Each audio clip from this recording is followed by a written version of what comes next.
मध्य प्रदेश विशेष न्यायालय अधिनियम अध्याय 2 विशेष न्यायालयों की स्थापना। धारा 3 से 18 तक टोटल 10 धाराएं। इसमें हम देखेंगे धारा 3 में है विशेष न्यायालय की स्थापना। क्या है इसमें? विशेष न्यायालयों की स्थापना। उपधारा 1 कहती है कि अपराध के त्वरित विचारण के प्रयोजन के लिए मतलब शीघ्र विचारण के लिए राज्य सरकार जो है अधिसूचना द्वारा उतनी संख्या में न्यायालय की स्थापना करेगी जिसे विशेष न्यायालय कहा जाएगा। क्या कहा जाएगा? विशेष न्यायालय कहा जाएगा। राज्य सरकार नोटिफिकेशन द्वारा उतनी संख्या में न्यायालय की स्थापना करेगी जिन्हें विशेष न्यायालय कहा जाएगा। उपधारा 1 में थी ये बात, धारा 3 की। उपधारा 2 में है विशेष न्यायालय की अध्यक्षता हाई कोर्ट की सहमति से राज्य सरकार द्वारा नाम निर्दिष्ट न्यायाधीश द्वारा की जाएगी। उपधारा 3 में है कि ऐसा कोई भी व्यक्ति किसी विशेष न्यायालय के न्यायाधीश के रूप में नाम निर्दिष्ट किए जाने के लिए अर्हित नहीं होगा जब तक कि वह उच्चतर न्यायिक सेवा का सदस्य न हो और राज्य में सत्र न्यायाधीश या अपर सत्र न्यायाधीश न हो या न रहा हो।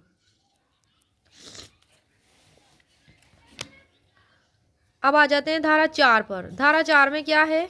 इसमें है विशेष न्यायालय द्वारा मामलों का संज्ञान। धारा 4 में है विशेष न्यायालय ऐसे मामलों का संज्ञान लेगा और उनका विचारण करेगा, ट्रायल करेगा जो उसके समक्ष संस्थित किए जाए या फिर धारा 10 के अधीन उसे ट्रांसफर किए जाएं। अब आ जाते हैं धारा 5 पर। धारा 5 में है इस अधिनियम के अधीन विचार किए जाने वाले मामलों की घोषणा।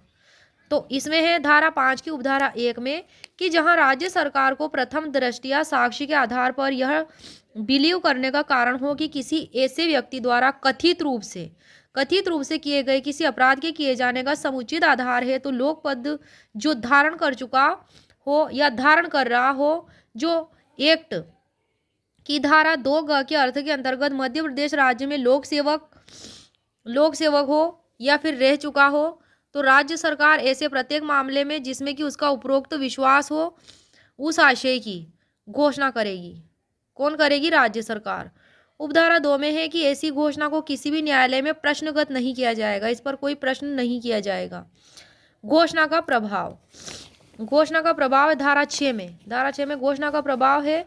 उपधारा 1 क्या कहती है कि ऐसी घोषणा कर दिए जाने पर संहिता या तत्समय प्रवर्तित किसी अन्य विधि में किसी बात के होते हुए भी उस अपराध के संबंध में कोई अभियोजन किसी विशेष कोर्ट में ही संस्थित किया जाएगा, विशेष कोर्ट में।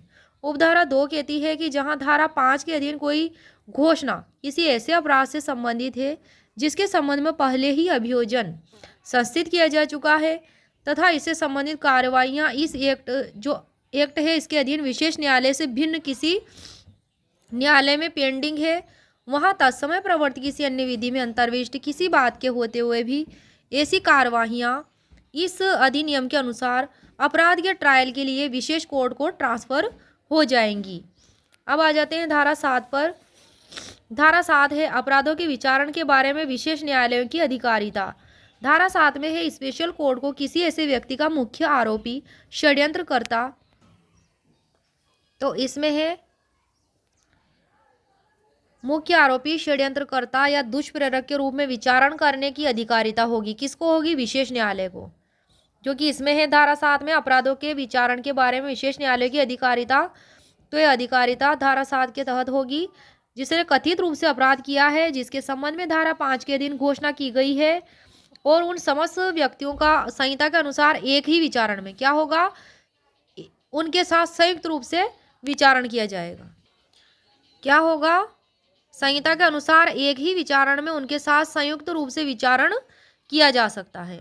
अब आ जाते हैं धारा 8 पर। धारा 8 में विशेष न्यायालय की प्रक्रिया और शक्तियां के बारे में धारा 8 में। उपधारा 1 कहती है इसकी कि ऐसे मामलों के विचारण में स्पेशल न्यायालय मजिस्ट्रेट के समक्ष वारंट वाले मामलों के विचारण के लिए संहिता द्वारा विहित प्रक्रिया का अनुसरण करेगा। कौन करेगा? विशेष न्यायालय। किसके समक्ष? मजिस्ट्रेट के समक्ष वारंट मामलों में। अब आ जाते हैं उपधारा 2 में कि इस अधिनियम में अभिव्यक्त रूप से उपबंधित के सिवाय संहिता और अधिनियम के उपबंध जहां तक वे इस अधिनियम के उपबंधों से असंगत न हो, इरिलेवेंट न हो, स्पेशल कोर्ट के समक्ष की कार्यवाहियों को लागू होंगे। किसको लागू होंगे? स्पेशल कोर्ट के समक्ष की कार्यवाहियों को और उक्त उपबंधों का उक्त उपबंधों के प्रयोजन के लिए स्पेशल कोर्ट के समक्ष अभियोजन संचालन करने वाले व्यक्ति क्या समझे जाएंगे? पीपी समझे जाएंगे, लोक अभियोजक समझे जाएंगे। उपधारा 3 में है कि स्पेशल कोर्ट उसके द्वारा किसी व्यक्ति को दोषी सिद्ध ठहराए जाने पर उसे अपराध के दंड के लिए जिसके लिए जैसा ऐसा व्यक्ति दोषी ठहराया गया हो विधि द्वारा प्राधिकृत दंडादेश पारित कर सकेगा। कौन कर सकेगा? विशेष न्यायालय।